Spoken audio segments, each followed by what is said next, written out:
Blog Talk Radio. You're listening to Critical Mass Radio. Now, it's our turn. How are you lot? Been missing for a bit, and again, it's becoming the increasingly erratic Razor's Edge show. But we can only do what we can do, can't we? We can only fit in what we can fit in. But it's great to be back.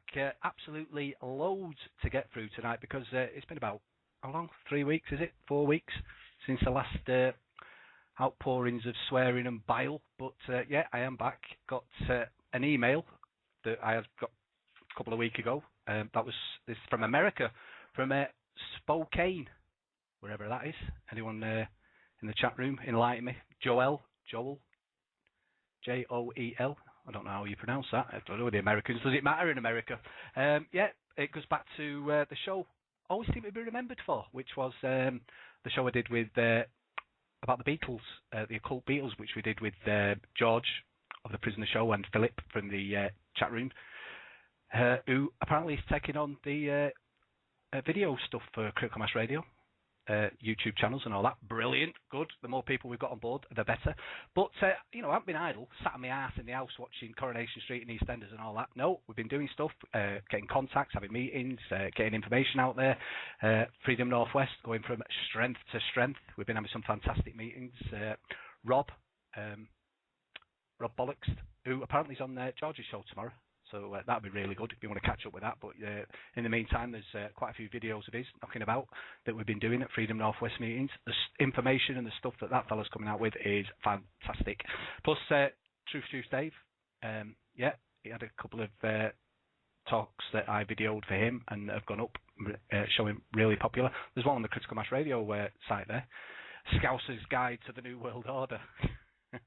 Not an oxymoron or anything like that. It's quite good, actually. But, yeah, loads happening. Loads of great contacts. A group in St Anne's, New Horizons. We've got in touch with them. They were unaware of us. We were unaware of them, I should say. But, yeah, they're doing some great stuff with meetings, getting some really great speakers together in St Anne's. So, yeah, we're linking up with them. We'll start videoing their meetings and their speakers. Some fantastic potential guests for Critical Mass Radio. So all you hosts who are into that sort of thing, you want to check out New Horizons, StAnnes.com, and yeah, check the speakers if you want Rob's contact details. Rob, another Rob. How many bleeding Robs have we got involved with us? But yeah, if you want to get in touch with Rob, I'll give you his number if you Skype me or whatever. Yeah, it's all a bit insular, this. People in the wider world wonder what the bloody hell I'm talking about. Yeah, but we're in the northwest of England, for those who aren't in our inner circle. We're becoming a beacon for the rest of the country and the world at large about bringing down the powers that be and the bastards that control us from cradle till grave. Right, I'll tell you what we'll do. We'll before I get onto that email from Joel, which harks back to the show we did about the Beatles, which we really want to be putting to bed now because not a one-trick pony swearing in the Beatles, although that'd be 2 tricks, wouldn't it? But yeah. What we got? Yeah, I'll tell you what got me nerves today. And who's this bleeder here now? Why do I leave my phone on? Right, yeah. What got me nerves today? England under-21s played Serbia last night. Football. Big furore about the Serbian fans making racist comments to England players. And Cameron and his ilk are demanding, all sort of sanctions against Serbia and, demanding that Serbia come out with an apology, which on the face of it, it does seem, you shouldn't be making racist comments to, people playing football on a pitch. That's disgusting. But, the front that Cameron's got that to demand that a nation apologises, so these hypocritical bastards. I mean, I'd like to apologise. I mean, on behalf of the British people, or, the Razor's Edge show, would like to apologise for the way this government betrayed your country during the illegal wars, in, late 90s, 98, 99, with your country, with Serbia. I'd like to apologise on behalf of these bastards to you. In the way that they interfered with the workings of a sovereign nation, which was Serbia. I want to express my shame and regret at the deaths of your armed forces and the civilians that were massacred by these New World Order bastards, by the Zionist mercenary armed forces. And I offer condolences, sincere condolences to all Serbians who lost family members because of the betrayal of your sovereign nation when they bombed, the civilian population of Belgrade. Cameron. And shower of cultural Marxist bastards who've got the front because of a game of football to demand an apology from a nation after what we, and it wasn't we, it was them, but we were suckered into it, we were into believing that it was a good thing. But I'd like to apologise on behalf of the British people because of the way they treated Radovan Karadzic. Given 90 minutes to defend himself against the fabricated charges against him at the start of his trials for crimes against humanity. That's how many times did they use that one, eh? How many times have they used that in the wars, to create central banks in Libya, in Iraq, and now it's Iran coming up in Syria, eh? Always the same, isn't it? Crimes against humanity. It all turns out to be a load of bollocks, baiting in babies and turning off the incubators of babies. That was what Saddam Hussein was apparently doing, wasn't he, before we went in and bombed them to oblivion. Lying bastards. Hey? I'll tell you what. Apologise my ass. Tell him to fuck off. That's what I'd do. Fucking apologise for what? You can understand them getting a bit miffed. They might not even been having a go at the players. Just the fact that what these shower have done to the nation, to a sovereign nation, to get this new world order that they want. Apologise. I'll apologise, all right. I'll apologise when I'm stringing you up, and the hippies don't like that, do they? No, anyway, I'll tell you what I'll do. I've got this email, which is quite long, actually, but it's very interesting. Apologise. Who'd apologise to them? Hey, over my dead body. Apologise. Yeah, I'll tell you what we'll do. We'll play. But before we do, I would... I've got to do it. Welcome to the Razor's Edge Show. Please be aware that the views and opinions expressed on this show should not be taken as representative of Critical Mass Radio or the other shows broadcast upon it. I believe free speech is a freedom, not a privilege, and I intend to use that freedom to its maximum. If you don't believe in free speech and expression, then switch off. If you believe that free speech shouldn't be for everyone, or there should be parameters on freedom of speech, then off you fuck.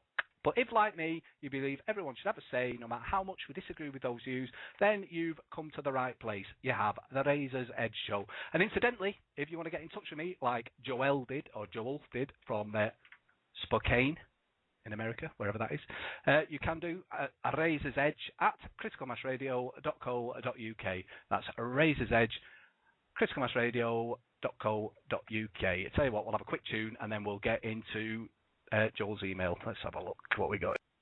Do seagulls flock? I don't think they do they? Starlings flock and all that. No, you've never seen seagulls flock. Just come hang around in gangs, don't they? About 6 or 7 of them or something like that.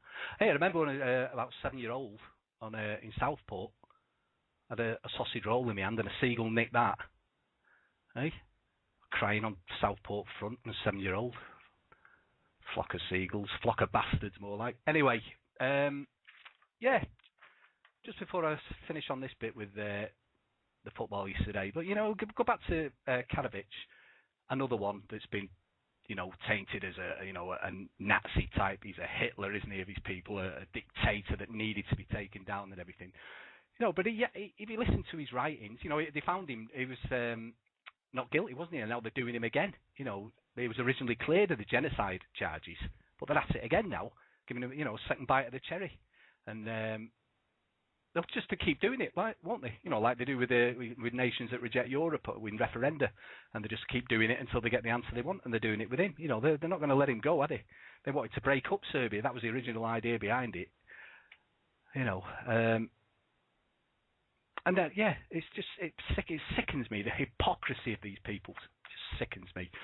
But I tell you what, we've got this email from Joel. How would you say that in America, in Spokane? Joel, get my tea on. They won't get the tea on, would they, in America? Just go and get some fast foods that shove down their fat necks. Dear Alex, going back to the Beatles show, And I'm going to put this to bed after this because, like I say, I'm not being known as a one-trick pony, just going on about the Beatles relentlessly, even though I do like the Beatles. But, yeah, Joel. In your show, you say that Theodore Adorno... sorry about this. What you got to remember is that we podcast these shows on various torrent sites. So people might be listening to them, a couple of months in the future, retrospectively. So just because we might not have that many people listening, live, so to speak, in the future, literally thousands. So this American, I don't know if he is American, he might be, foreigner living in America. His English is quite good, and that's, you can't usually say that about Americans, can you? Or the English, for that matter. But anyway, let's get on with it. In your show, you say that Theodore Adorno helped create some of the Beatles songs as part of a social engineering program.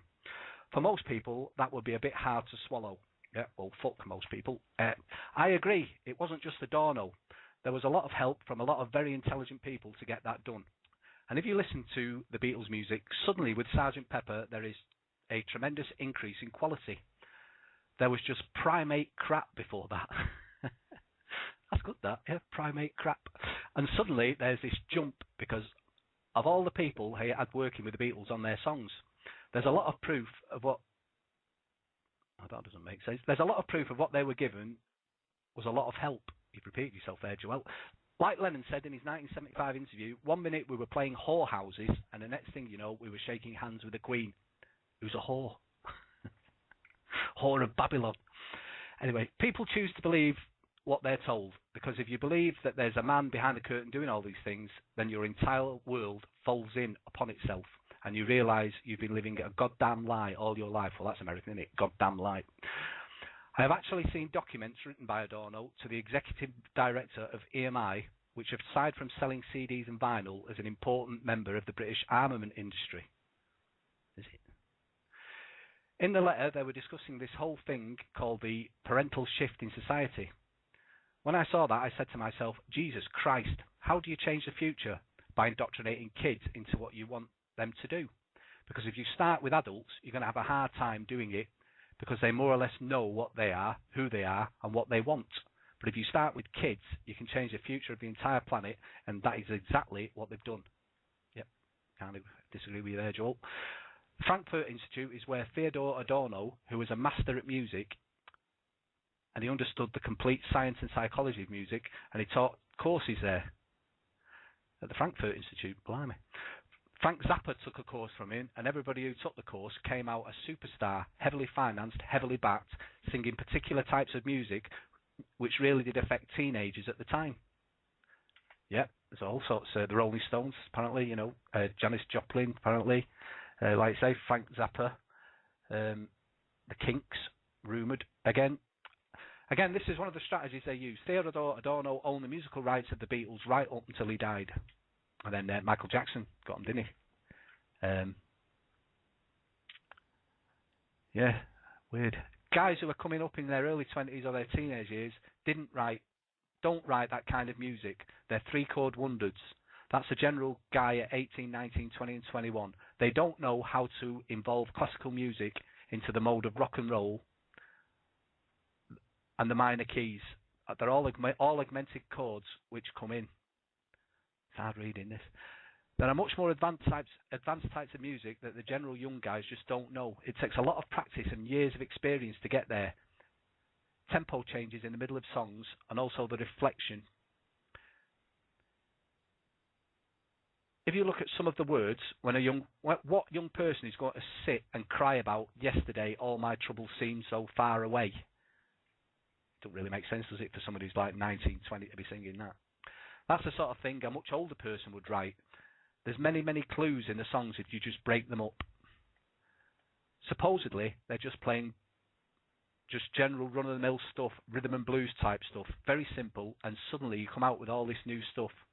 They were given a clean-cut image with even suits to go with it, and the haircut, of course, so that even parents would accept them. Mop-tops. Once they made enough hits and got a big, huge following, they were sent off to India, and then came the rush of blending Christianity with Hinduism, which, strangely enough, is exactly what Theosophy said they would do. in the late 1800s. Madame Blavatsky, wasn't she a theosophist? The Beatles songbook is actually musically quite complex.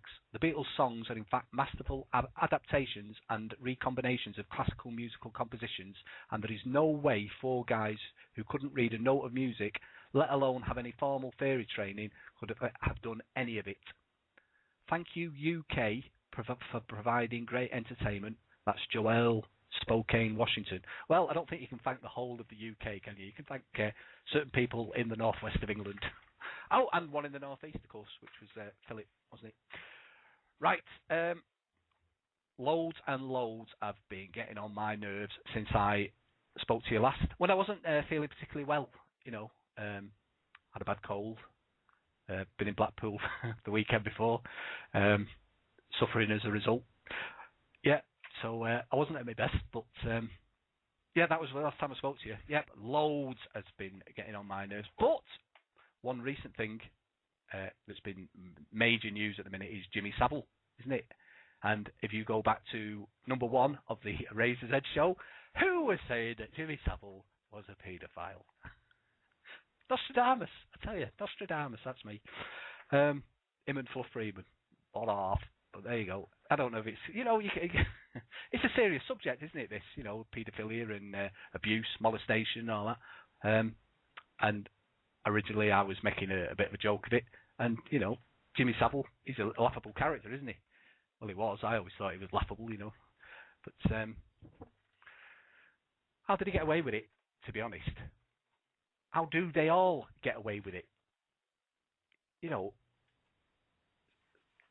The Director General of the BBC, George Entwistle, has announced an inquiry by an independent person, whoever that is, into the cancelling of the Newsnight programme, which was about Jimmy Saville, apparently. How did he get away with it for so long?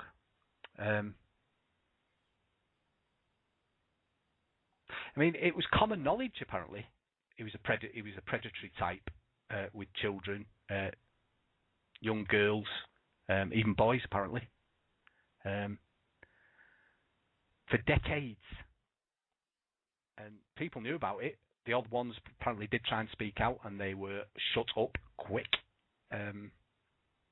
He didn't just do it, his programmes at the BBC, apparently he was at it in the hospitals he worked at, the Leeds General Infirmary, Stoke Mandeville. There was no official complaints about him there, I remember years ago, this fella I knew, who he used to work with, I remember him telling me a story about Jimmy Saville. It was well before he was a DJ, because he used to be a wrestler, believe it or not, Jimmy Saville. And it was at Bellevue in Manchester, which used to be, for those of you who don't know, was like a amusement park cum zoo. And apparently he worked there, Jimmy Saville. Not as a DJ, like I say, he was a wrestler. But apparently one day he was sitting on the steps of the Dodgems with a young girl of about 13, sat on his knee. And the owner of the ride at the time, can't remember his name offhand. Well, I was told, but I'm jelly brain, can't remember a thing. But he was spotted anyway, and one of the men went to shift him and tell him, like, Saville, Nolan, got a bit clever, and two of the lads beat him to a pulp, apparently. It's like the 60s, this. And then he got the complaint to the Bellevue management about him, and he got banned from Bellevue. But none of that got in the... mind you, he was just a wrestler then. He wasn't like a Radio 1 DJ, Yeah, but and so I was aware of loads of people. Just, you don't have to be sort of one of these people that digs these things out to be aware of certain people that are in the media. There's all the rumours about them and stuff. But Jimmy Saville, yeah. But there's a definite reason for it, isn't it, with the BBC? Because that's their whole ethos, isn't it? This sort of liberal left cultural Marxism. It's the attitude to not just sex, but the promotion of outright sexuality to kids, especially sexualizing kids right from the kids programs right through, through the soaps, lesbian kisses on the soaps and homosexual relationships and all this, which, like I say, couldn't care less about because it's nothing to do with me what people's sexuality are. I just don't think it's right for it to be promoted as an alternative lifestyle. That it's right for kids, to have it taught to them in schools or put into kids' programs, that it's an alternative for you. You don't have to be homosexual to do this, It's a lifestyle you can take on if you want to. I think that's wrong, and nobody can convince me otherwise, that what you get up to behind closed doors, get on with it. Just don't harm anyone else, and don't try and push it as an alternative lifestyle for anyone else that isn't of your persuasion. Leave it at that, and we'll all be hunky-dory, won't we? But obviously, like I say, within the BBC, there's this culture. Just some of the broadcasting. Like I say, there's been scenes of lesbian lovemaking. What was that programme called? Tipping the Velvet. Never watched it myself, but I've read about it. There was apparently a dog raping a woman in a programme called Love Soup.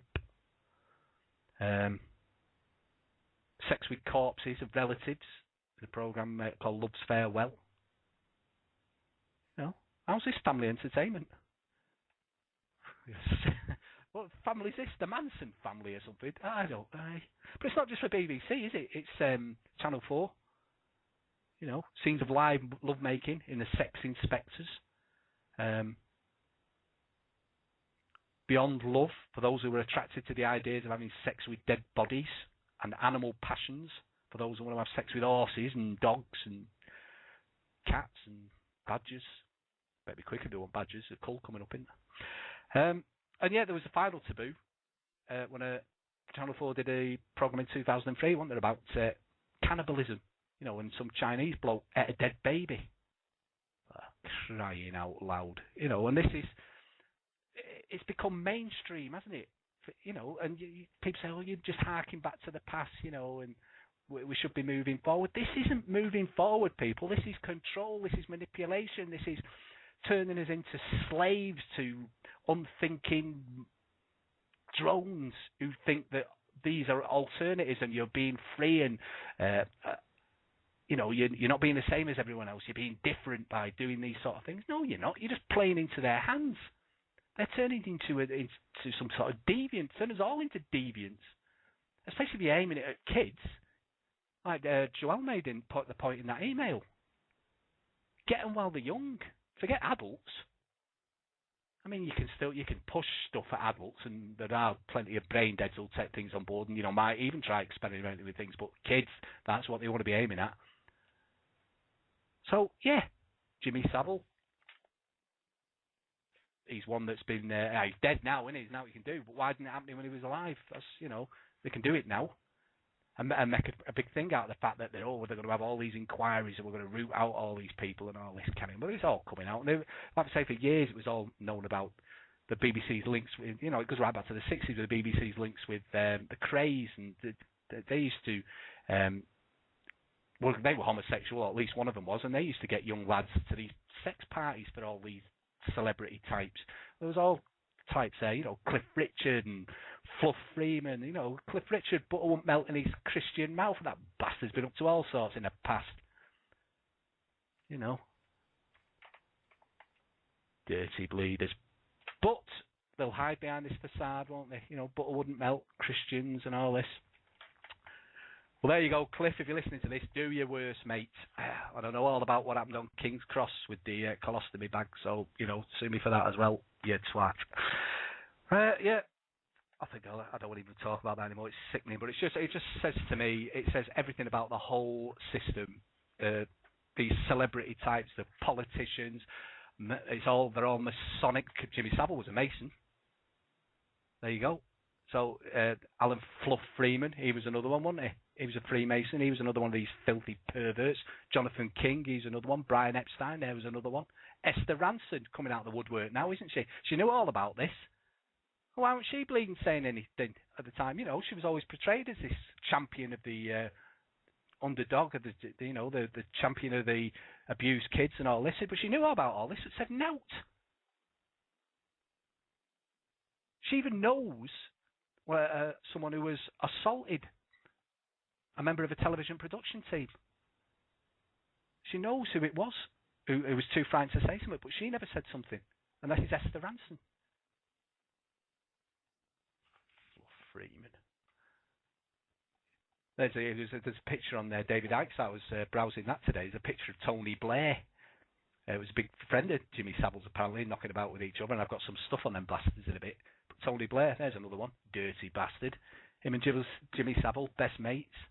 All pissing in the same pot, aren't they? All fiddling with kids, all fiddling with young girls, all covering it up for each other. And we've got to bring this down. This is all part of the same sick system that we've got to bring down. You know, forget if you might consider yourself a bit liberal, and when it comes to sexual politics, you're a bit, forget all that. Look at the bigger picture. Like I say, I'm not condemning anyone's sexual preferences. We've all got skeletons in the cupboards, haven't we? We've all been up to stuff in the past. But that doesn't mean I wave it in people's faces, or you should wave it in people's faces. If you ask me, I'll tell you, but I'm not going to, It certainly won't lead to an inquiry by the BBC, what I've been up to anyway. Well, I hope not. But, say what we'll do. I'll leave that, because Jimmy Savile's getting on my tits. Fluff Freeman's getting on my tits. Not half. There she was, pop figures in at number 9. That lady in red, and now where's it, young boys? Not half. Right, tell you what we'll do. We'll have another song, and then we'll get back to my endless ranting and carrying on. Yeah, there we go, the lovely Lisa. Yeah, it is our turn. Another thing in the news, Scotland been getting a referendum, which is strange, isn't it? Because they don't give referendums out willy-nilly unless it's for something they want. And my point of view, for those who have listened in the past, when it comes to nation states and the New World Order, I'm not a nationalist.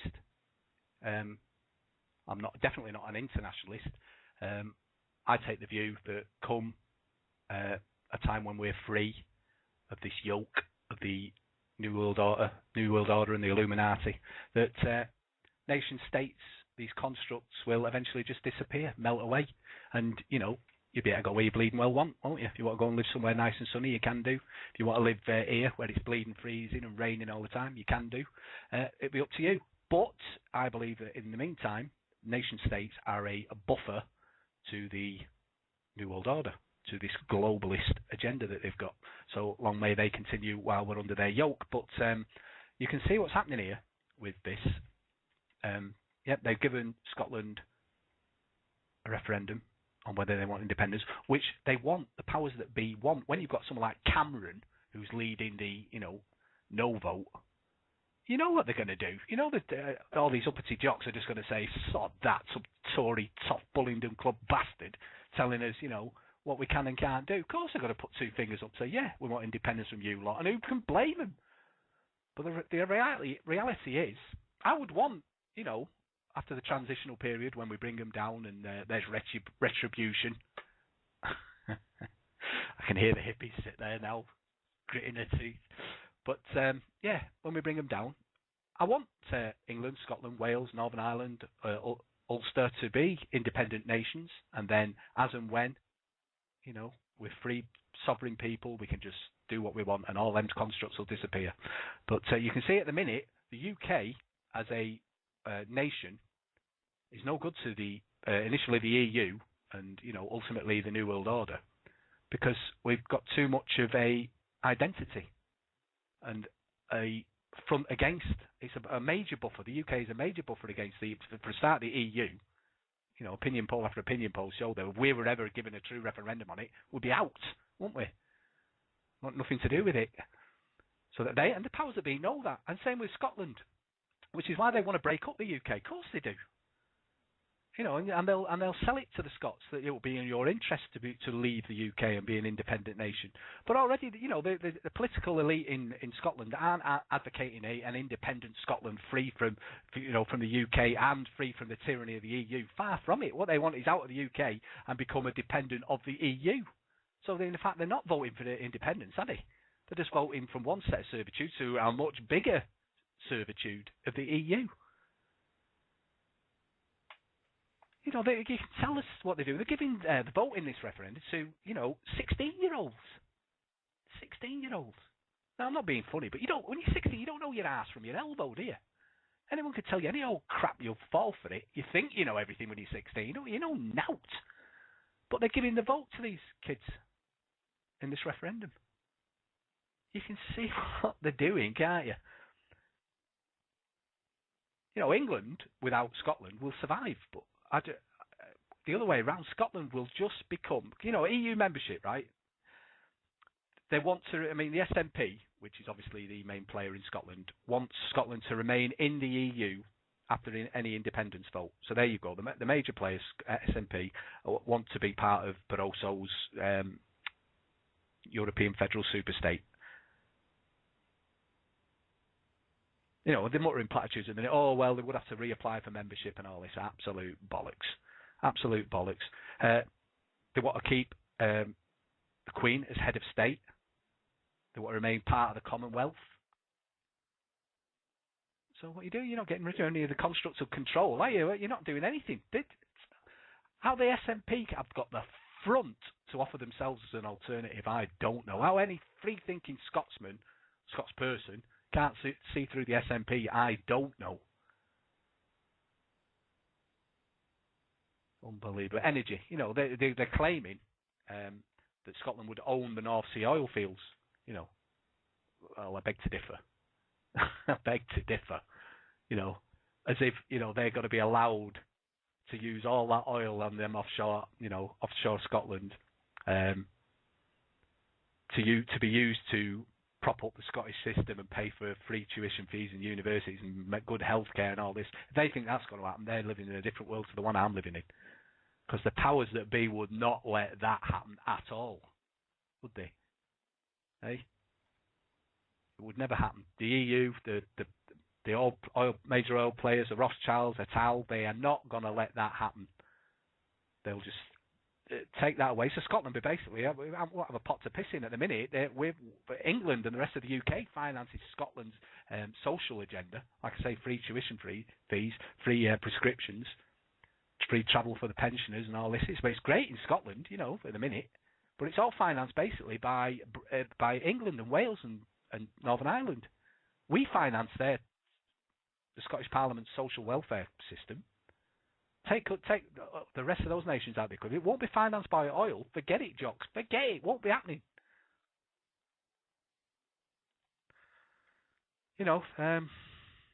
Currently there's 22,000 English students at Scottish universities at the minute because they don't have to pay fees there. But they're generally the better, because we all know that university education has just been dumbed down that much. Universities are private institutions who are there to get as many, half-witted kids in there to get them into these meaningless university degrees. Have been dumbed down that much; they're not worth a wank anyway. They're just profit-making institutions now, aren't they? So Scotland, free tuition fees, but they're only taking the best, of English students in meaningful subjects, core subjects, mathematics, physics, chemistry, stuff that actually means something. Not how many media studies students do we need? Hey, how many jobs are there in television and radio? My ass. And if you want to get in there, mate, you've got to do the right stuff with the likes of Jimmy Saville and Fluff Freeman, not half, eh? And the hairy cornflake, he's another one that's been at it. I forgot to mention him before, hasn't he? He's been at it. What was he called? Now DLT, Dave Lee Travis, the hairy cornflake. He's another one that's been fiddling.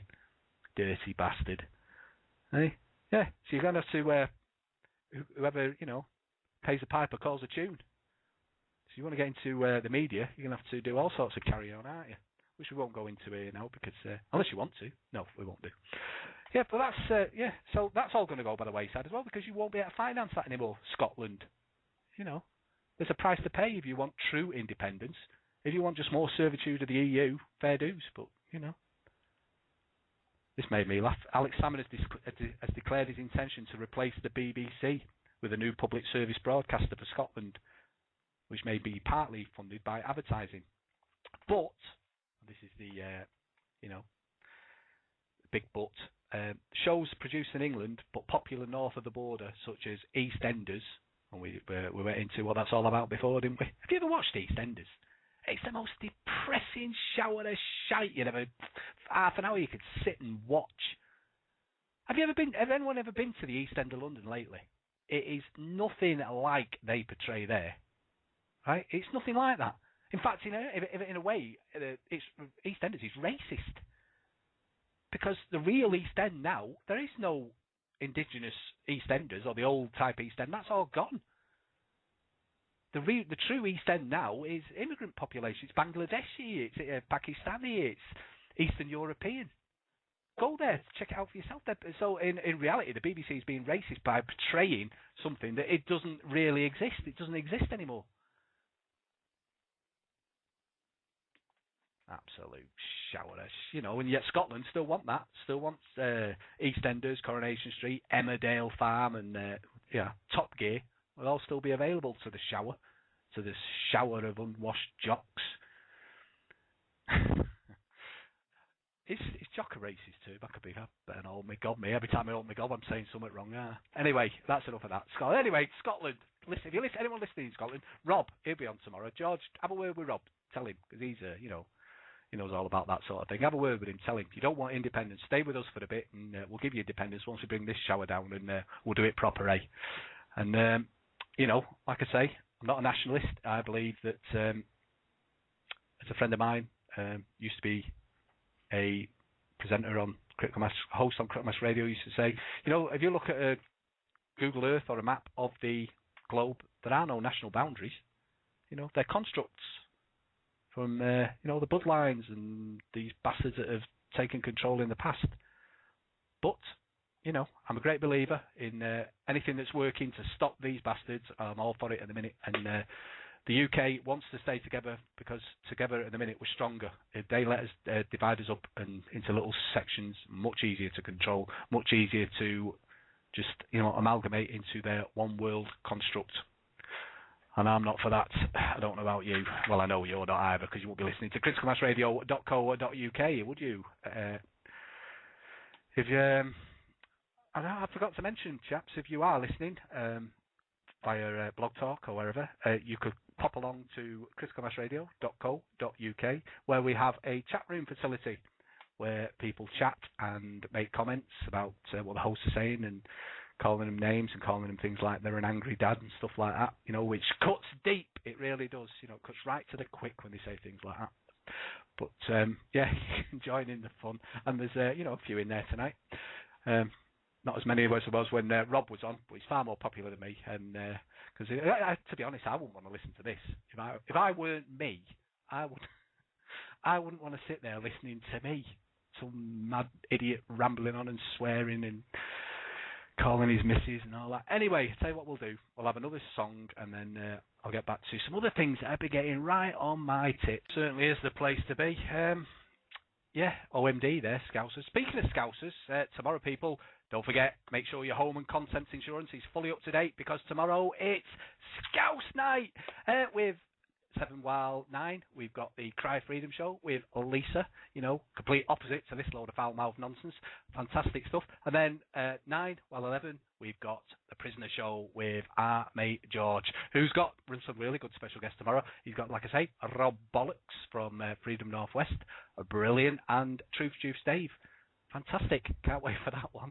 So make sure you tune in tomorrow, get away from EastEnders and all that stuff. About lesbians kissing and all that. Anything with lesbians kissing? I don't know.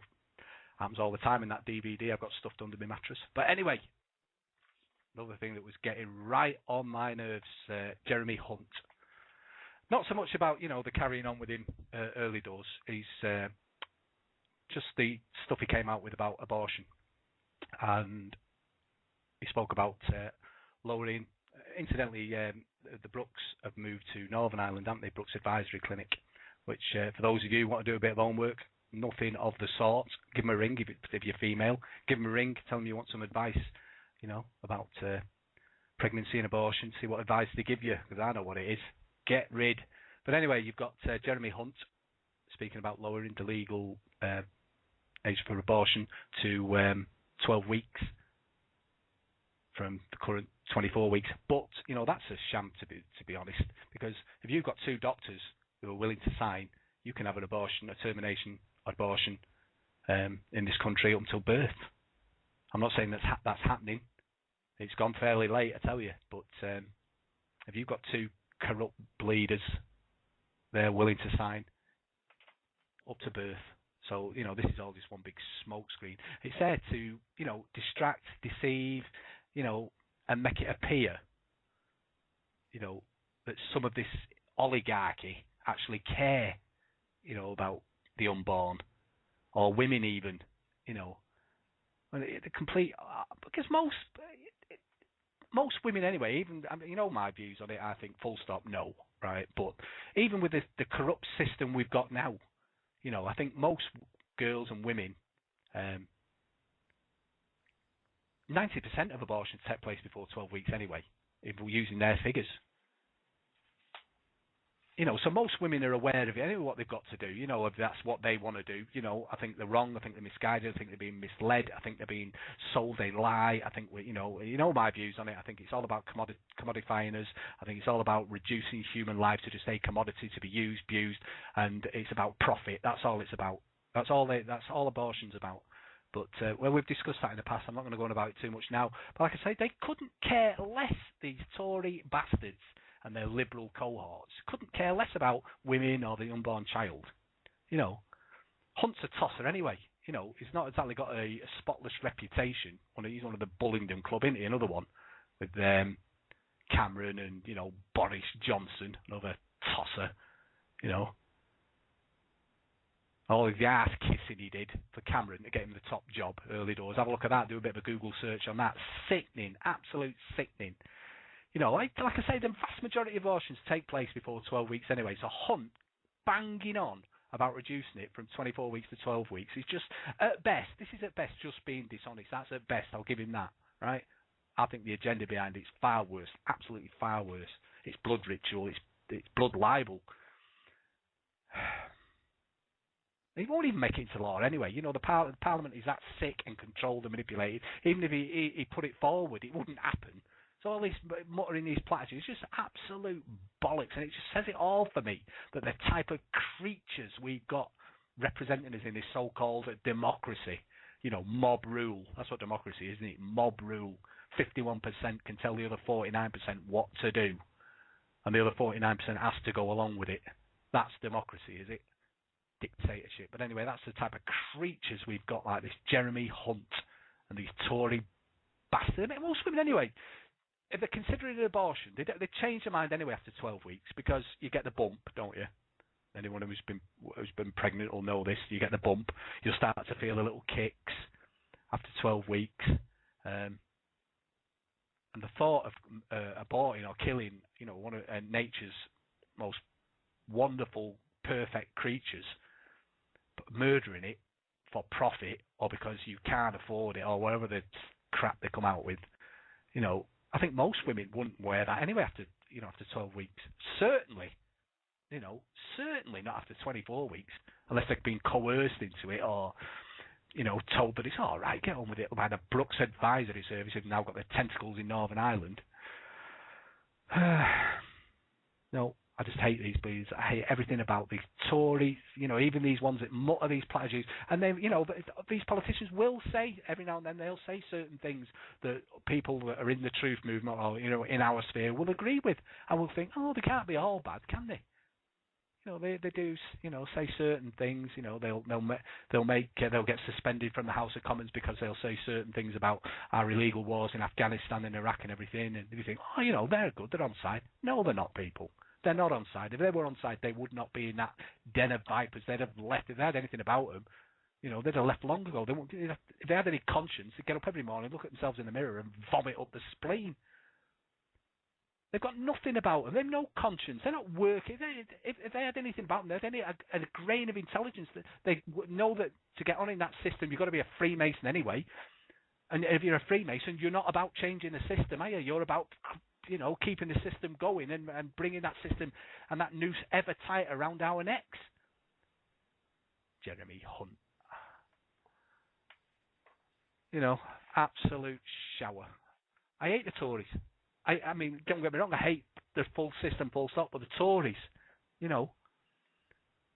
Labour Labour just sickening Tory, they're Tories, they're all pissing the same pot, don't they? But for me, the Tories are just there and they just smile, they're just smiling assassins, aren't they? They smile at you while they just rip your bollocks off. You just look at the past and people, admittedly, not many, like I say, it's a dictatorship. The Tories weren't even elected, were they? As such, they had to go into a coalition with them liberal bastards. But you look at the track record, anything, any sort of crumbs that we've managed to get from the table, any sort of ground we've made in the past, union reforms or workers' rights, they've resisted and they've clawed back when they've got into government. They've taken them away from us. NHS, after the war, they had to give us that, didn't they? Look at the Tories. Opposed it at the time, because they were kicked out of government after the Second World War, weren't they? Even though Churchill won the war, or, apparently. You think, oh, blimey, he won the war for us, Let's all vote for him. My ass, people could see, they didn't want to live in slums. They didn't want to live the way they had done with these Tory bastards. So the first chance they got, they threw them right out. And the Labour Party early doors, they did a lot of good stuff because they weren't, to a large extent controlled and manipulated. And they're certainly not like they are now. We're just basically a shower of cultural Marxists working to bring down bring about our enslavement. But early doors, the Labour Party did a lot of good stuff. All opposed by the Tories. The welfare system, opposed by the Tories. Votes for women, opposed by the Tories. Sexual and racial equality, opposed by the Tories. Workers' rights, again, opposed by the Tories. A guaranteed minimum wage, opposed by the Tories.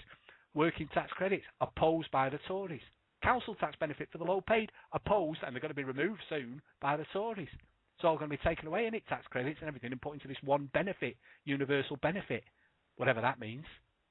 I know what it means. You're going to get knout. You're going to be on the breadline. And they tell us we're all in it together, don't they? These shower of bastards, this coalition of Liberals and Tories.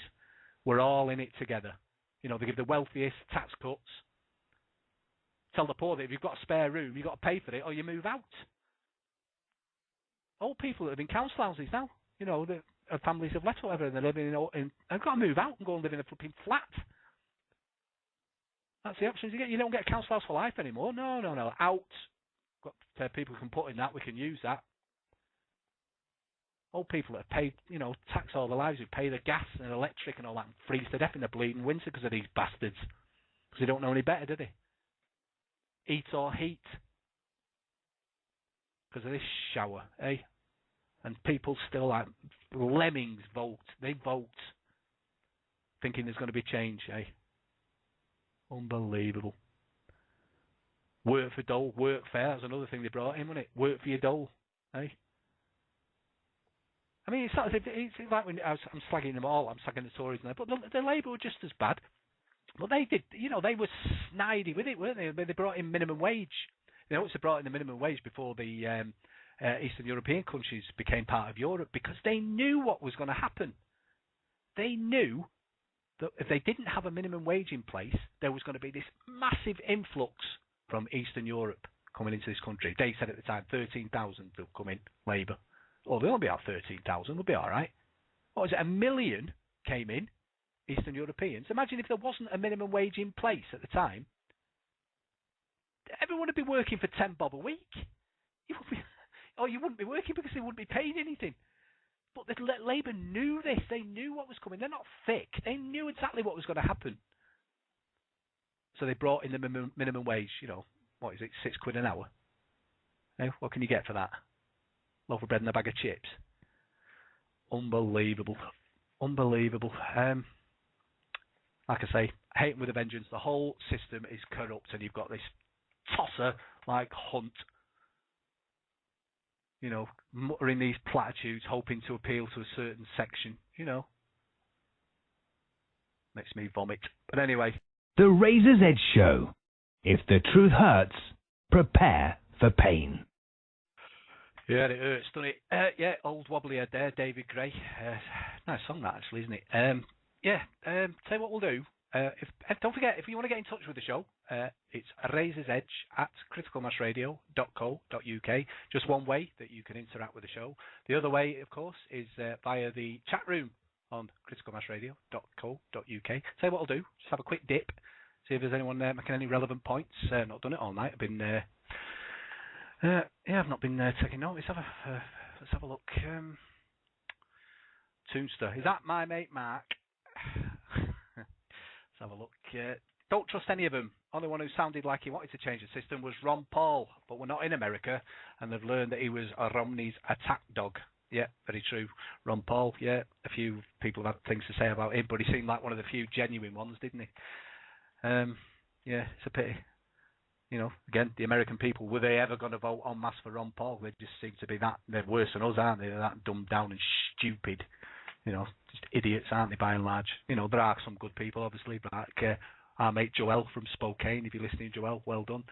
But by and large, you're just like us over here, aren't you? Shower of shite. Yep. Suits it again. 1 million people marched down to London against the war in Iraq, and it still happened. I realised then that we lived under a fascist regime. Absolutely true. You're right, mate. Have a look. Yeah, I see what you're saying there, Kat, about abortion. Yeah. I don't want to keep harping on about it, but it does. It has always been something to me that I've always seen as a major element of the control matrix, a way that they, reduce us to just commodities. That's all it's about for me. I realised a few years ago that trying to influence the political system and change anything wasn't going to work. I realised that you've got to change the system, full stop. You've got to bring the system down. Then there wouldn't be a need for abortions, would there? There wouldn't need, for babies being slaughtered and then their organs sold. There wouldn't be a need for babies to be aborted and then sold to leech farms so that leeches can get a taste for human blood. There wouldn't be where women had to make a choice between, having the child or feeding the child she's already got. That will be taken completely out of the equation. There won't be a need for that anymore. These lies they sold us, didn't they, years ago in the 60s and all that, when abortion was first legalised. There's people going about population reduction and what they're going to do to us, but the fact of the matter is, they've been doing it for years, and abortion has just been one aspect of it. Wars, the endless wars we're in, that's all about population reduction. Just in this country alone, when it comes to abortion, since 1967, since Steele introduced his act, since Steele introduced that, nearly, upwards of 6 million of our brothers and sisters have disappeared into the ether, just gone. We were never to know them. We were never to know what significant contribution they could have made to our society. We could have been, our numbers could be triple what we've got now. Freedom fighters, but it's just been taken away from us by these bastards who know exactly what they're doing. And it's like I say, I don't want to harp on about this. It's not just as it seems as well. It's not just about women's rights. This is far, far, far, far, far deeper than that. It's about blood rituals. It's about slaughter. It's about all these, hidden occult things that are behind it as well. Frightening, absolutely frightening. And I was having to go at the Tories before. Shower of bastards to a man. And like I say, Labour, no better. And the stuff that I've dug up just lately, like I say with the Saville thing, the reason that never came out is because they're all Freemasons. The BBC, the top echelons of the BBC, entertainment industry, politicians, they're all pissing in the same pot. And these bastards, Blair, he archived a dossier for 100 years on Freemason paedophiles in his government. He actually got it so that you cannot get this information for 100 years because it's a threat to national security. They're D-notices. Hey? And no, but where's the BBC and where's the media? Why haven't they said anything about it? There's plenty of cases where judges have let fellow Freemasons off in courts of law. Courts of law, that's a dichotomy if ever there was one. Rob will tell you all about that. There's no justice in these places. But you give the right handshake, make the right, eye twitch or something so that they know you're a fellow Mason, or say the right thing, they know you're a fellow Mason, you're off. Tony Blair, war criminal. What's his CV? Tony Blair, war criminal. Bisexual, well, we know that, in the early doors in the 80s. Arrested for cottaging, which is a term apparently for homosexuals going to men's toilets to procure the services of other homosexuals, or whatever. They do. They're not going there to swap stamps, do they? But, he's a torturer, he's a liar, he's a psychopath. Bilderberg Group member, admitted one. Luke Radowski got that out of him. Check that out on YouTube, one of the videos. He admits to go to Bilderberg meetings. You know, like I said, he had 2 convictions for cottaging, 1974, 1983, which are subject to D notices. He first came to the attention of MI5 as a potential future Prime Minister after repeatedly being caught importuning young boys in public toilets around London in the 1970s. A notorious cross-dresser, his nickname when he was a lawyer was Miranda. Allegedly, some of those caught up in the FBI operation OR, that was the name of the operation apparently, this was a child porn investigation in 2003, others implicated. This makes for interesting reading, these, because he's at top level of Labour. Gerald Kaufman, he's MP for Gorton in Manchester. Gordon Brown, always looks like he's eating a hot chip, dirty bastard. Alan Milburn, unbelievable. John Prescott, fat get. Peter Mandelson, Prince of Darkness, another tosser. Blair stopped any police investigations by claiming a threat to national security and put a D notice on the press to stop any reporting on it. It's believed that the CIA and the FBI used Operation OR information to blackmail the Labour Party into supporting the Iraq War. Yep, goes without saying, doesn't it? You know, John Smith, probably the last decent Labour leader, heart attacked, wasn't he, to get this bastard in, Blair. He was opposed to it. In fact, most Labour were. I mean, Labour, like I say, it's not always been the case that they've always been controlled and manipulated. They are now to a man. I can't think of perhaps 1 or 2 you can think. Perhaps they're still a bit independent-minded. But the vast majority of that 600 odd that are in that house of treason are just a shower of paedophilic bastards. Here's another one. Lord Levy, multimillionaire Bilderberger, bisexual, raised to the peerage by Blair in 1997. But Levy started as a music industry accountant, then founded Magnet Records in 1973. Due to his close friendship with John Beerling, who selected Radio 1 DJs before 1967 and 93, all comes this wicked web, doesn't it? All comes together, all these threads, this shower. Eh? Magnet artists received massive airplay, and he eventually sold Magnet for £10 million to Warner Brothers. In 1998, it is believed he used this £10 million to fund the hijacking of the Labour Party by Blair's Islington people. We all know who they are. I'm just going to list some of the bleeders here. Levy is president of Jewish Care, Jewish Free Schools and Jewish Lads and Girls Brigade. Levy, well, there you go. There's access to young kids straight away, isn't it? Eh? I hope they're listening to some of these bastards. Do your worst if you're listening. I'd love it. I'd love it. Levy was arrested in connection with the Cash for Honours inquiry in 2006. In July 2007, the CPS dropped all charges against him. Well, there's the thing. He's been described by the Jerusalem Post as undoubtedly the notional leader of British Jewry. I wouldn't have thought so.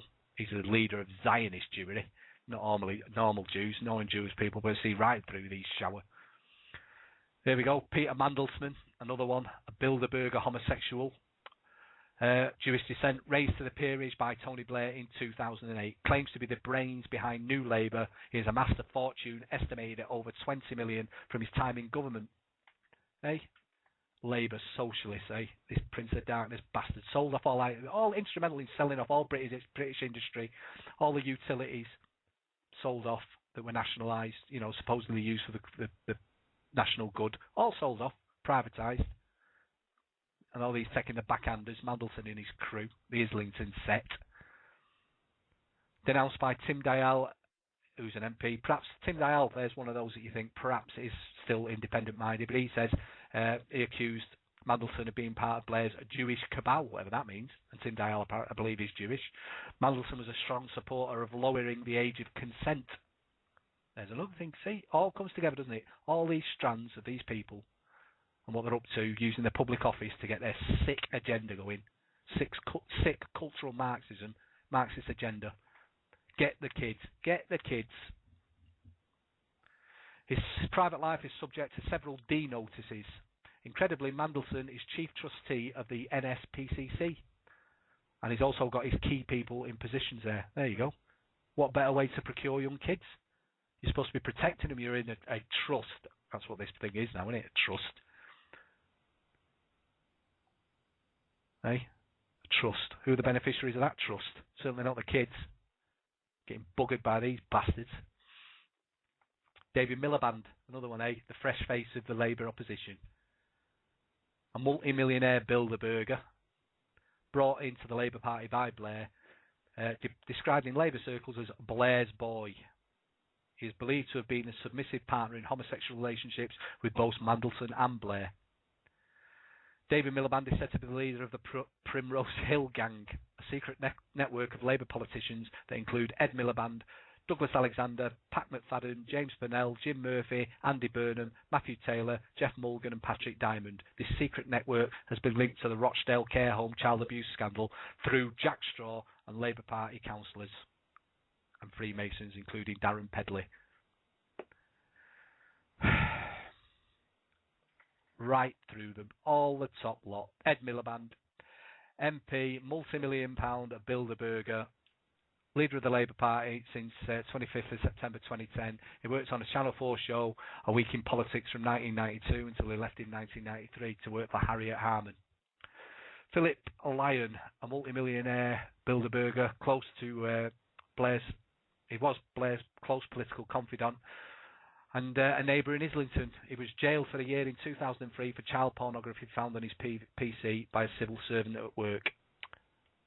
Hey, must have done something wrong. Because you don't get caught unless you've been up to something. Usually you broke ranks in some way, haven't you? You've done something they've not liked, otherwise they close ranks, don't they? And D-notices going. Unbelievable. Here we got Margaret Hodge, real name Oppenheimer. Well, she was Oppenheimer before she got married, or changed her name. They generally do, don't they? Multimillionaire of German Jewish descent. Hodge's family made an estimated $300 million during World War II, collaborating with the Nazis. She is constantly linked to child care home, satanic child abuse, and murder rings of British children in the BBC, Islington and Jersey, when she was head of Islington Council, and she was behind their subsequent cover-up.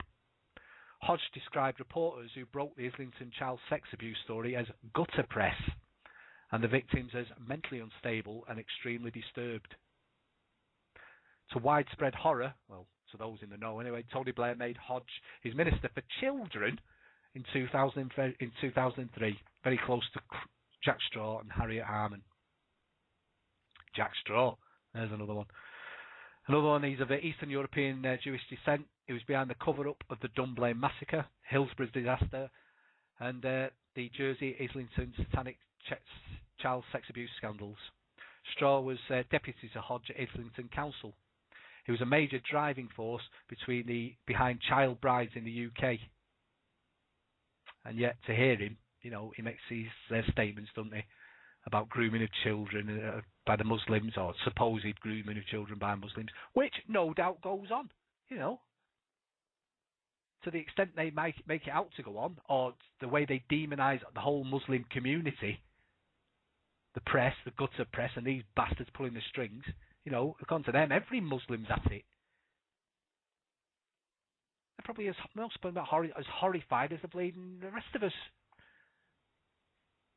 Sick. And we see, obviously it's not just, they would have us believe it's just a Muslim problem, but it's obviously not when you look at what these bastards have been up to. I don't see any D-notices on the Muslims, do you? Sickening it is. Absolutely sickening. Yeah, in 2009, Straw made it illegal for any child to complain about abuse while in the care system. Why isn't this on the front pages of the newspapers? Hey? This was only in 2009. You've got a major politician taking away a child's right to complain because they're in care, that they're being abused. If that's not a smoking gun, if people can't see that for what it is, then we haven't a free press, have we? Hey? We've got nothing. We've got no... Where's the free press? There isn't a free press, is there? It's a mouthpiece for these shower of satanic, child sexually abusing bastards. I don't know.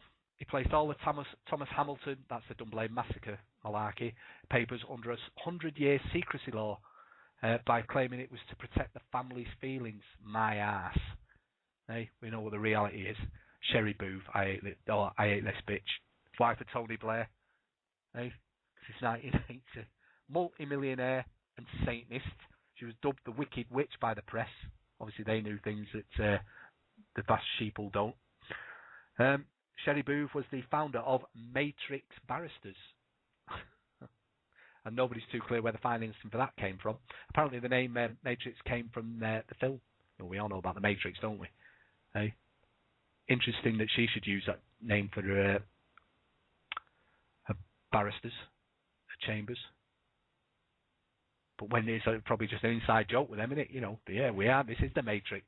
You know, what do you lot know? Hey, she's this company, Matrix Chambers, involved in numerous cases suppressing freedom of speech. One example being when they sent a QC to obtain a lifetime ASBO against battling pensioner Margaret Walker for daring to write to politicians about paedophile gangs raping and murdering children. Unbelievable. Matrix Chambers provided the legal advice to Jack Straw about making it illegal for any British child to complain about abuse while in state care in 2009. This is Sherry Blair. Hey. So-called fighter for human rights, you know, human freedoms. Well, human rights. Listen, it's a bugbear with me again when they say rights. I said this to George the other night on his show. Rights. But, you know, by that's very implication they're giving us something, aren't they? This is your right. You know, we can take it away if we want, but this is your right. Sod off. I want my freedoms. I'm entitled to. Nothing. You can't give me anything. You can't give people anything. We're all sovereign. We've got freedoms, and you can't take them away. You've usurped our freedoms. I don't want your rights. I don't want your privileges. I want my freedoms. I want children free from you satanic bastards. And they will be free one day, believe me. And the hippies can whinge and moan all they like. You've just been nasty, let them go. My ass. Sherry Boo, she'll be one there. She'll be one of them getting strung up. Margaret Hodge, she'll be another one. Jack Straw, without a doubt. Blair, he's first. Harriet Harman, hate this bastard. Absolute with a vengeance. Never liked her. Horrible woman. Oh, stands there, with her arms crossed. This is in Parliament, you know. Stands there. Wherever else is sat down with her waving the paper, she stands there with her arms crossed. Whether that's some sort of ritual going on, some sort of magic thing going on. See what Truth Dave's video for the sort of things they do for that. But anyway, Harriet Harman, QC, MP, when legal officer at the National Council for Civil Liberties, later called Liberty, from 1978 to 1982, she constantly lobbied the government to legalise child pornography, paedophilia and incest. She has repeatedly denied this, but recent released government documents have her signature on them. A niece of Lord Longford, she's very close to Hodge and Hewitt. Hey, this is women. Women supposed to nurture, aren't they? You know, nurture children, look after children. That's in their makeup, isn't it? But you've got these, you know, dislocated bastards who've been mind controlled by God knows where, then put into positions of power. They've no compassion whatsoever, have they? When they're trying to get things into legislation that says that messing with kids is completely okay. It's just a sexual alternative.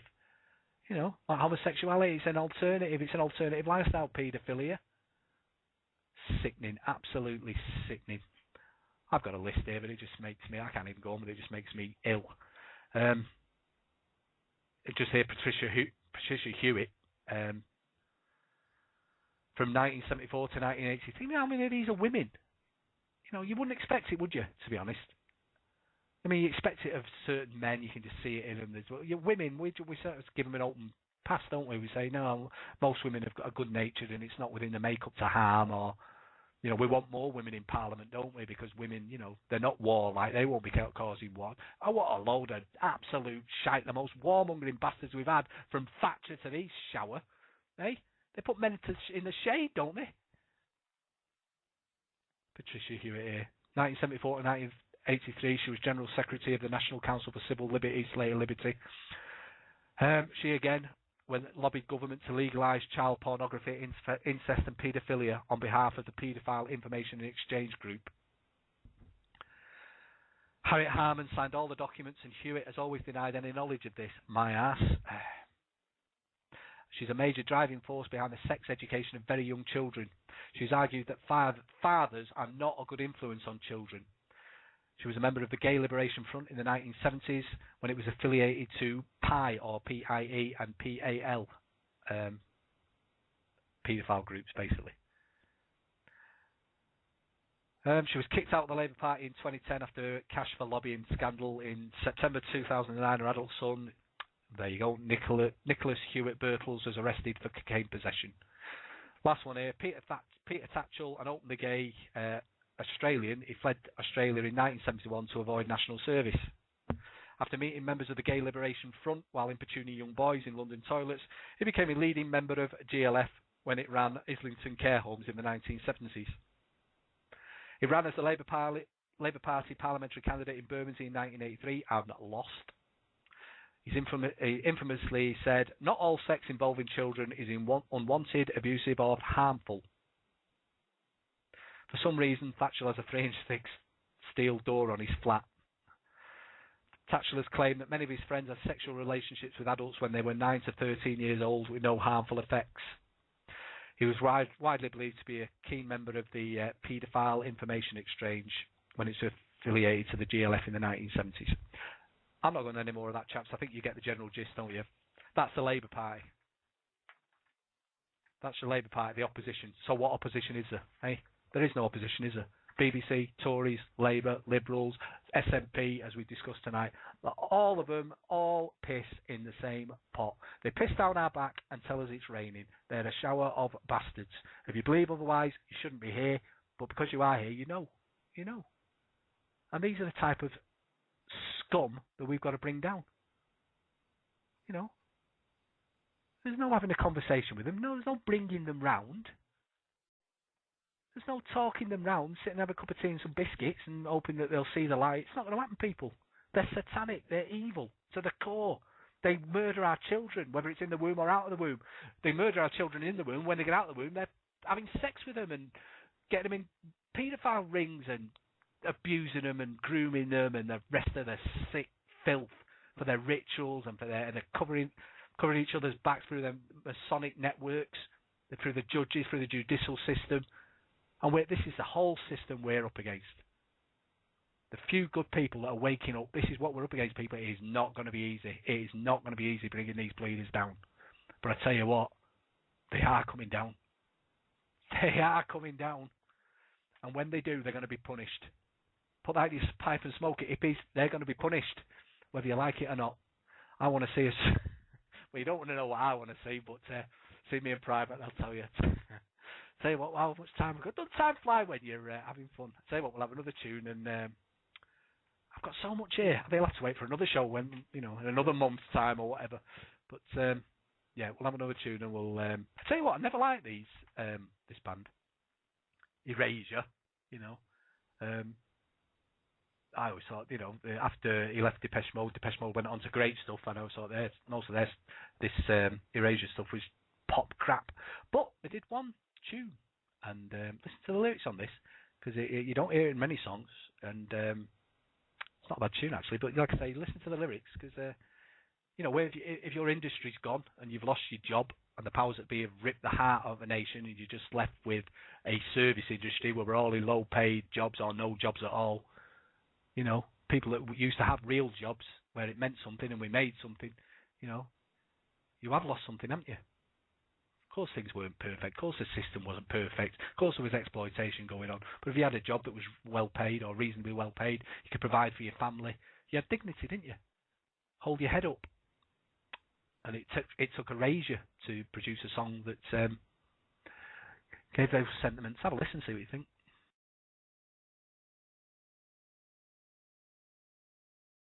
Oh, yep. I've been a right pain in the arse tonight, haven't I? Hey, not got much time left. Just 16 minutes. Like I say, don't time fly when you're having fun. I've missed doing this, Like I say, not been doing it for a few weeks. But I do like doing it. It's cathartic, you get it off your chest, don't you? And you're, like I say, we might not be talking to millions, but we're talking to people that are woke up and people that might be on the cusp of waking up. They heard a foul-mouthed bleeder like me going on with myself. Think, hey, up, we'll have a bit of that. Freedom Northwest, We Are Change, Critical Mass Radio. They sound like my type of chap. And then you'll get others who'll go, oh, I'm not good at this. Have you heard him? For crying out loud, I'm not to do with them lot. So it's a double-edged sword, isn't it, having me on this station. But Hey, I tell you what, I noticed I made a few points in recent shows. I say recent, like I say, 3 or 4 weeks ago, of my admiration to a certain extent of Putin in Russia, and a few people didn't agree with me. Fair enough. I actually think he's a canny fella who's thrown off the shackles of the Rothschild talons and got rid of their tentacles out of Russia, and he's doing stuff now that you could just see. You can see that it's being led. The whole media is having a go at Russia. They're having a go at Putin, led by that bitch in America, Hillary Clinton, another satanic cow. Hates Putin with a vengeance, and you can see why now. These attacks on Russia, they're not.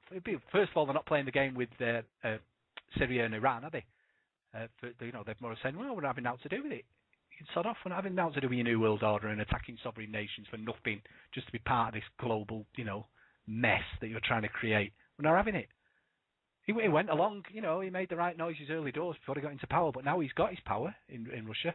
Blimey, you can see, just the way the press have had to go in for things like he pledged to give cash incentives to women in Russia to have a third child to help encourage more births. For the record, Russia's only got a population of 142 million. It's living in the largest geographical country in the world. 142 million. It's not that many, is it? When you consider the population of Britain, what is it, 60 million now?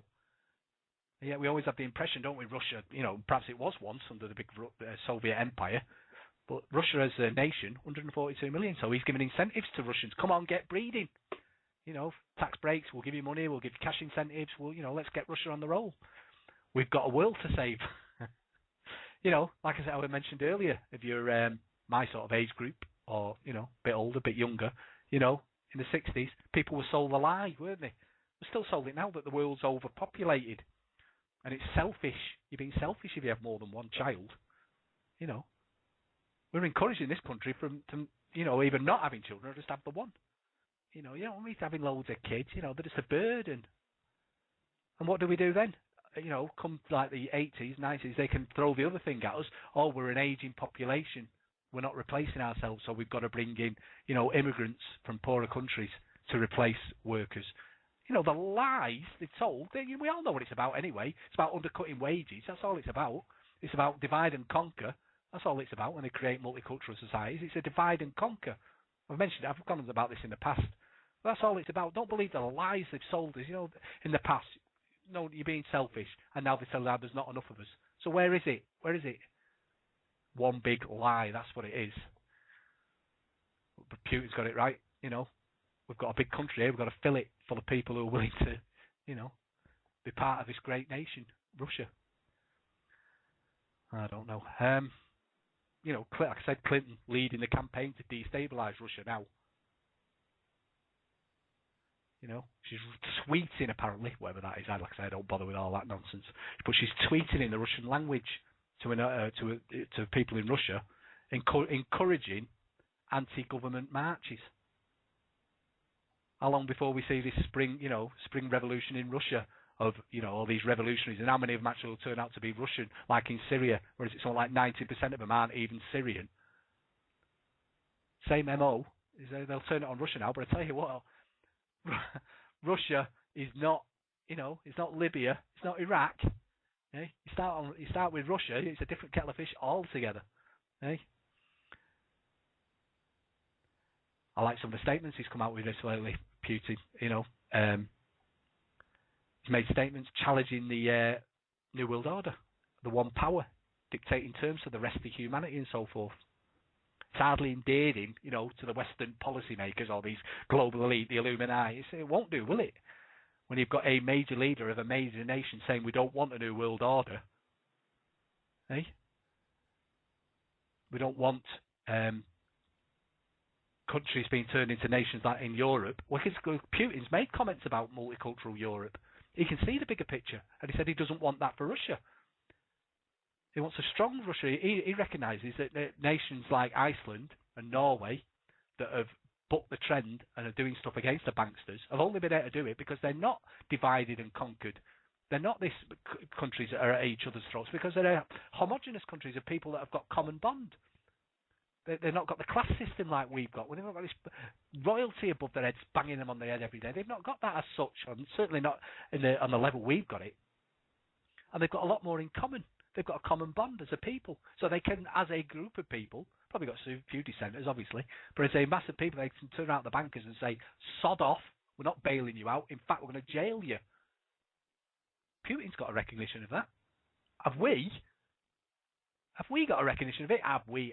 Even people in the truth movement can't see it to a certain extent because it's not PC enough. We start talking about certain subjects, we're not being PC. But what are we talking about? That's what PC is, cultural Marxism. That's what they use against us. Wake up, for crying out loud. Get off your hippie fucking hobby horse. Wake up to it. I don't know. Russia will be free of all debt 2016 as a nation. Will owe nobody anything by 2016. How many other nations can say that? Hey? How many other nations, like Russia at the minute, cancelling the debts of all its satellite nations that owe them money? This is why Clinton and the rest of the shower frightened of Russia. Because he's getting rid of the yoke, isn't he? He's saying, right, Russia could be, I've said it in the past, Russia could be our salvation on this planet. Russia and China, even though, China, communist nation, has its own people under the heel, as a, just as a makeshift solution, Russia and China could be the saviour of this planet. I've said it in the past. It'll be messy, it won't be pleasant, but at the end of it, if we do get out of this mess, we could just look to Putin as one, a true hero. That made me laugh. Made me laugh. Madonna, that aging whore. That's what she. How old is she now? Hey, got to be 50 odd, hasn't she? Prancing about in her underwear. So old. But she'd be playing bingo, shouldn't she? Wearing tenor lady or something. She's there. And she had the gall. Hey? She had the gall to have a go at Putin. This Kabbalistic cow. She's attacked. Well, she's attacked him on. She attacked him for the stance on homosexuality, right? Well, perhaps Russia hasn't got the sort of enlightened view of homosexuality and things that the West has. But that's that nation. That's down to their people to sort out. Nothing to do with us. So to this hypocrite to start making statements condemning Putin and Russia for the stance they've taken on homosexuality, and this made me piss. Where she had the front to have a go at him about that. What was it called? The Russian band that they got arrested because they desecrated a church or something. Pussy riot, something like that, and they got jailed for it. Well, what your opinion on that is, if they, to me, if they want to go and dance in a church, let them get on with it. But to Russia, which is an Orthodox Christian country, that probably offends. So for them to take sanctions against people who do that, that's up to them as a nation, as a people to sort out. Who am I to condemn, and who's this whore to condemn them? But it made me laugh when Putin just turned around and says, who's going to take anything from that moralising slut? Who's going to take anything from that moralising slut? Exactly. Spot on, Putin. Couldn't agree more. Madonna. Hey, the filth that she pushes to kids and the rest of it, the Masonic, the Illuminati symbolism she pushes, all the rest of the Kabbalistic shite, and she's got the front to condemn a nation like Russia and Putin. Unbelievable. He's put her right back in her place anyway, hasn't he? Hey, I don't know. And Madonna, hey, she was at a concert. That reminds me, concert not long back, and it's going on about Obama. This foul-mouthed cow. I think that's a pot calling the kettle black anyway. But I'm not being listened to by kids, am I? I'm after the watershed. But this bleeder who supposedly, young people buy records, don't they? Young kids, etc. And she's there, and she's saying to people at a concert, vote for the black Muslim in the White House. She says, you better all vote for fucking Obama, okay? For better or for worse, all right. We have a black Muslim in the White House, okay? Now, that is some shit. That's some amazing shit. And that's verbatim. That's her words to kids. And she's got the front to have a go at Putin and Russia. Unbelievable. Unbelievable. Yeah, like I say, I'm a bit of a fan of Putin. I'm not a fan of where he's come from. I'm not a fan of his past. I'm not a fan of certain aspects of the Russian society. But like I say, it's nothing to do with me. That's for the Russian people to sort out. Brilliant. Yeah, right, running out of time. There was so much more I had to do as well. Probably keep for next time, but it'll be a bit dated then, won't it? It won't be up to date and contemporary, but it'll keep some of it. Had a bit of Jerry Sadovich there. There was he made a point about Jimmy Savile in the 90s. Brilliant stuff. Never heard of Jerry Sadovich. Funny as anything. But anyway, it's been brilliant, chaps. Hopefully, I'll see you in the very near future. Don't forget, tomorrow, Scouse Night, some brilliant guests, Lisa and George. Great stuff, looking forward to that. In the meantime, if you want to get in touch, you can do via the World Wide Web, Razor's Edge at criticalmassradio.co.uk. Thanks very much, chaps. It's been brilliant. I'll see you all again. Ta-da.